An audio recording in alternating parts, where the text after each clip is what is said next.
Hello friends, இன்றைக்கி நம்ம ஒரு முக்கியமான டாபிக் பார்க்க போகிறோம்.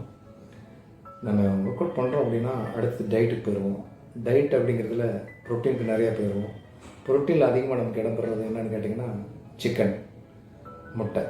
இது ரெண்டுலேயும் நிறைய டவுட் இருக்குது நமக்கு. நாட்டுக்கோழி முட்டை சாப்பிட்லாமா, பிராய்லர் கோழி முட்டை சாப்பிட்லாமா,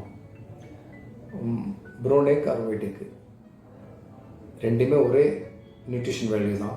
காசு மட்டும்தான் வித்தியாசம், கலர் மட்டும்தான் வித்தியாசம், சைஸ் மட்டும்தான் வித்தியாசம், வேறு ஒன்றுமே கிடையாது. அதனால் பயப்படாதீங்க, சாப்பிடுங்க.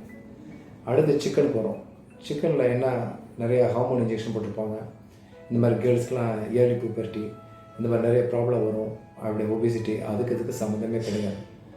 ஒரு ஹார்மோன் இன்ஜெக்ஷன் போடணும், க்ரோத் ஹார்மோன் போடணுன்னாக்கா லட்சக்கணக்கான கோழிகள் இருக்கும் கோழி பண்ணையில்.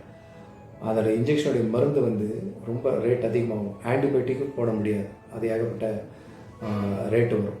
ஸோ நீங்கள் வாங்கக்கூடிய சிக்கனுக்கு அவ்வளோ செலவு பண்ணி அவங்க பண்ண முடியாது. அதனால் நீங்கள் பயப்படாதீங்க. நல்ல ஒரு ஆரோக்கியமான உணவு தான் பிராய்லர் கோழி சிக்கன், பிராய்லர் கோழி முட்டை. அதனால் நீங்கள் தாராளமாக எடுத்துக்கலாம். நாட்டுக்கோழி தான் சாப்பிட்ணும், நாட்டுக்கோழி முட்டை தான் சாப்பிட்ணும் அப்படிங்கிறதுலாம் கிடையாது.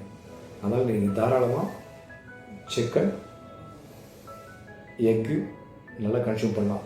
Egg easy to cook, boiling, அதில் தான் எல்லா நியூட்ரிஷன் இருக்கும், எதுவும் டேமேஜ் ஆகும்.